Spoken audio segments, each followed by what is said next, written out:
Hello students, how are you? I hope you all are fine. Today's worksheet is your assessment worksheet number 4 for class 9 subject English.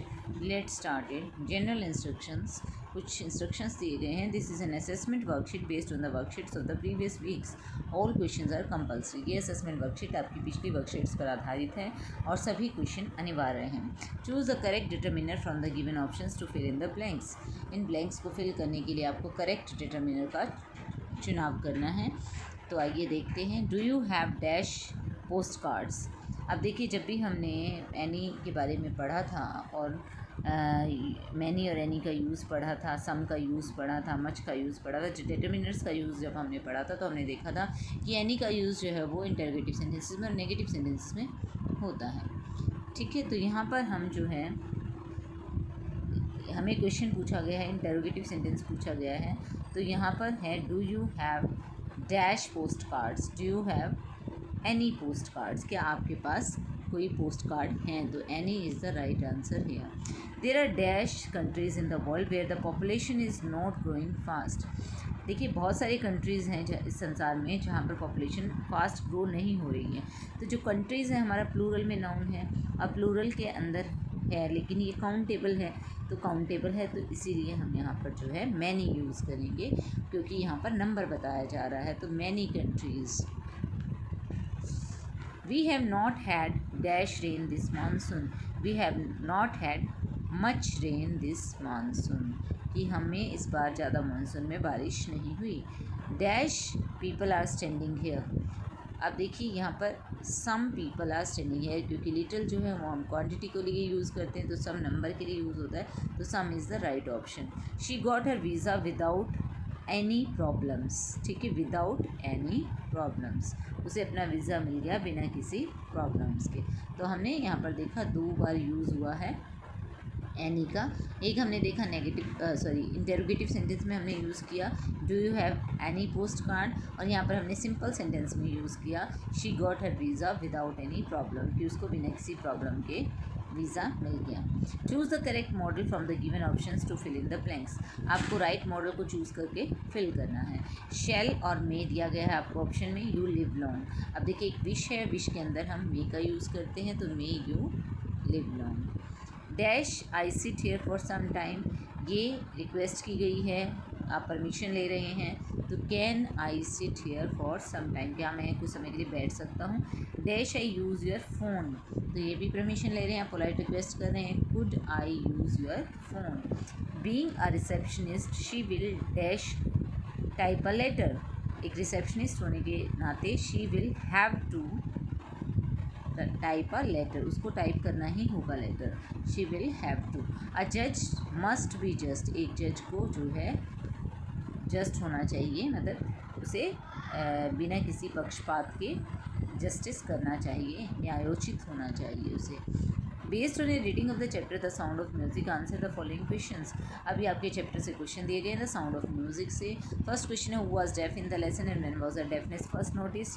देखिए, sound of music का first part जो आपका दिया गया Evelyn क्लैनी, उससे ये question लिया गया है. तो डेफ कौन था लेसन के अंदर, बहरा कौन था, और डेफनेस कब नोटिस हुई उसकी. तो Evelyn Glennie was deaf and her deafness was first noticed when she was 8 years old. How did Evelyn get admission to the Royal Academy of Music London? Royal Academy of Music London में Evelyn को admission कैसे मिला. She gave audition and she got selected. She got highest marks in audition. Who spotted Evelyn's potential and what is her contribution to percussion? अब देखिए, किसने उसकी potential को, उसकी क्षमता को किसने पहचाना. तो उसके म्यूज़िक टीचर थे, जो her music teacher mister Ron Forbes spotted her potential. and what is her contribution to percussion? उसका percussion में क्या contribution रहा.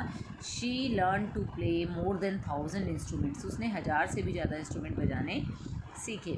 What did Aurangzeb ban in his palace and how is the shehnai different from the pungi? Aurangzeb ने किस चीज़ पे ban लगाया था अपने महल में. he banned the playing of pungi. and शहनाई कैसे डिफरेंट है pungi से.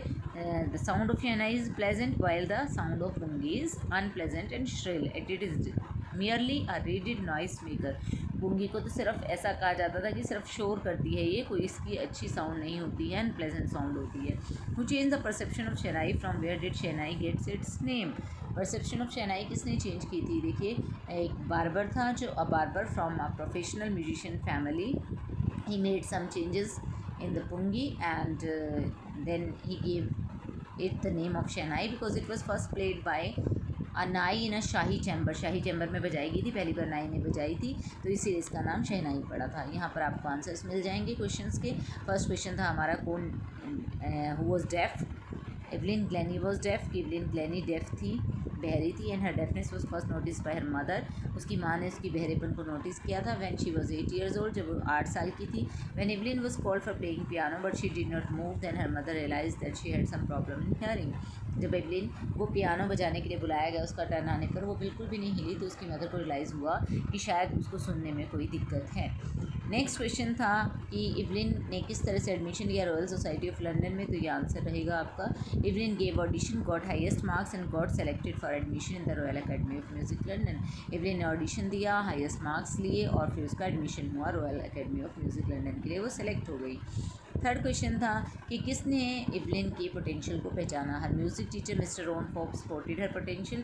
Evelyn worked hard and learn to play more than 1000 instruments and awarded with Royal Philharmonic Society prestigious soloist of the year award. यहाँ पर year होगा, इसको spelling को आप correct कर लेना, ये ईयर होगा YEAR in 1991 and Evelyn became the world's number 1 multi percussionist. अब देखिए यहाँ पर जो है इवलिन ने 1000 से ज़्यादा इंस्ट्रूमेंट को बजाना सीखा और उसे रॉयल फिलहार्मोनिक सोसाइटी का जो soloist of the year award था 1991 में मिला, और इवलिन जो है वर्ल्ड नंबर 1 म्यूजिशियन बनी।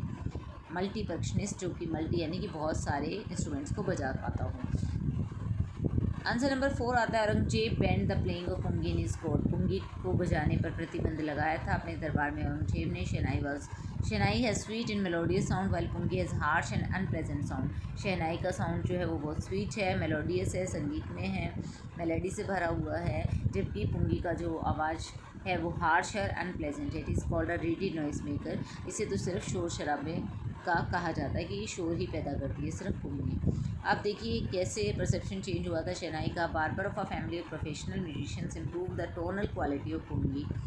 जो पुंगी की टोनल क्वालिटी थी उसको इम्प्रूव किया एक बार्बर ने। He made 7 holes on the body of the pipe and played on by closing and opening the holes and produced a melodious sound. उसने क्या किया, जो पाइप थी उसकी बॉडी पर 7 होल किए और उन होल्स को बंद करके और खोल कर बजाया, तो जब उसने बहुत अच्छी साउंड प्रोड्यूस की। It was played for the first time in a shahi chamber by a nai, so it was named shehnai. शहनाई पहली बार शाही चैम्बर में बजाई गई थी और एक नाई ने बजाई थी, इसलिए इसको नाम शहनाई दिया गया।